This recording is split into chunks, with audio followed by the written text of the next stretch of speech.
কারো ঘরে যদি প্রথম কন্যা সন্তান হয়, এর মানে ওই নারীর বাবাকে মহান স্রষ্টা জান্নাতের মেসেজ দিল। জোরে বলুন সুবহানাল্লাহ। আরো চিৎকার দিয়ে বলুন না সুবহানাল্লাহ। খুশির খবর শুনলে সুবহানাল্লাহ বলতে হয়। এটা কি খুশির খবর নয়? আর একবার সুবহানাল্লাহ বললে জান্নাতে আপনার নামে একটা আল্লাহ গাছ তৈরি করবে। জোরে বলুন সুবহানাল্লাহ। এই জন্য বলতে হয়, এই জন্য আমরা উলামারা বলাই আপনাদেরকে যে কমসে কম একটা বাহানায় যখন পেয়েছি একটু নেকিও করে লিখ। বিরক্ত হচ্ছেন? তাহলে ইসলাম নারীকে কত মর্যাদা দিল? একটা একটা নারী একটা একটা জান্নাত। জোরে বলুন সুবহানাল্লাহ।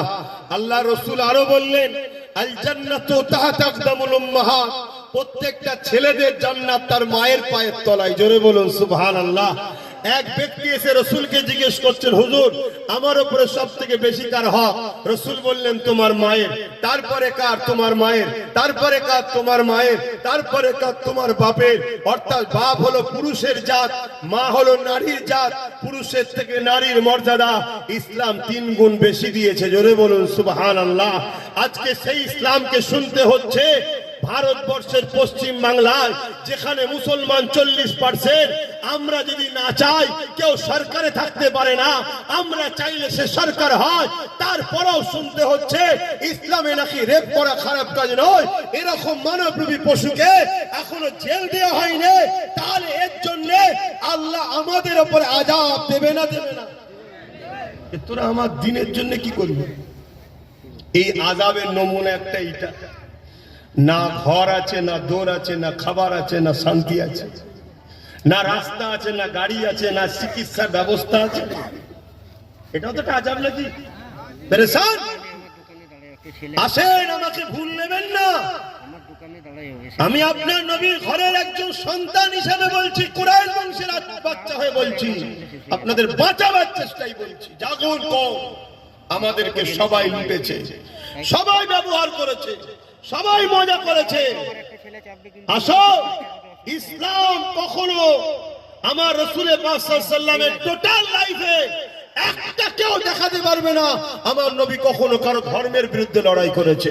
আমার নবী যতবার লড়াই করেছে জালিমদের বিরুদ্ধে লড়াই করেছে।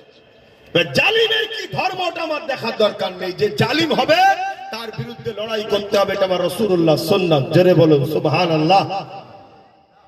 আল্লাহ নবী বললেন, কারো ঘরে যদি পরপর 3টে কন্যা সন্তান হয়, আমার মায়ের জাতেরা, আমার মা বোন গুলো শোনেন, আমার মায়ের জাতেরা শোনেন, আপনার ছেলেরা আপনাদেরকে ভালোবাসে, সেই সম্মান দেয়, সেই মর্যাদা দেয়। কেন দেবে না?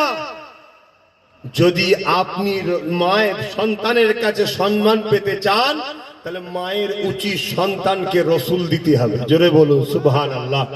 আল্লাহ নবী বলছেন, প্রত্যেকটা বাপ মা শোনেন, কিয়ামতের দিন ধরা পড়তে হবে যদি 3টে শিক্ষা বাচ্চাকে না দেন। নাম্বার 1, নবীর প্রেমের শিক্ষা দিতেই হবে। নবীর মাকাম কি, নবীর আজমত কি, নবীর রিফাত কি, কে মুহাম্মদ সাল্লাল্লাহু আলাইহি ওয়াসাল্লাম, তাকে শিখাতে হবে। আমরা তো আমার নবী পাক সাল্লাল্লাহু আলাইহি ওয়াসাল্লাম কেউ চিনি না।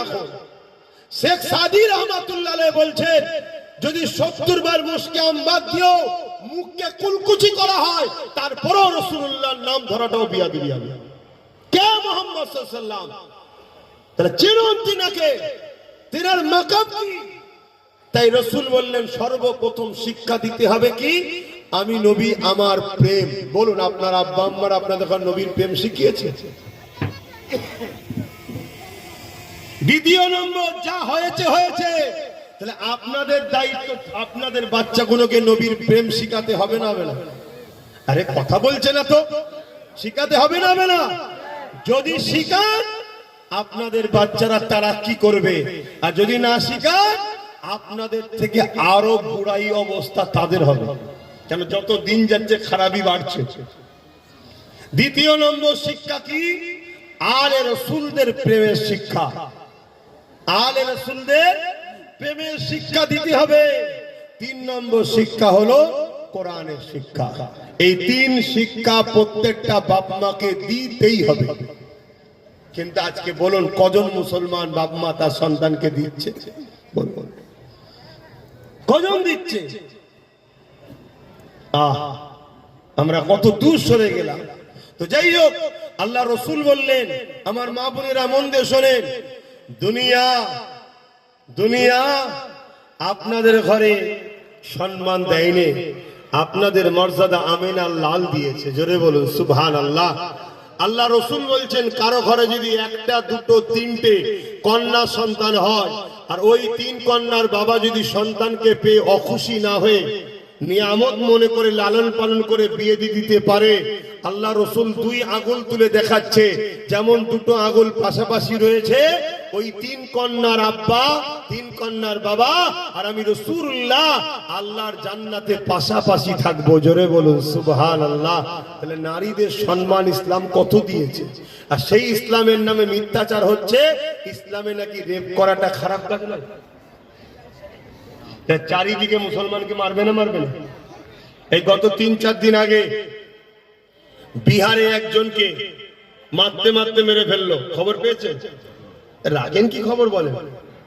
আশ্চর্যের বিষয়, মারছে তো অনেকদিন ধরেই, এখানে একটা অন্য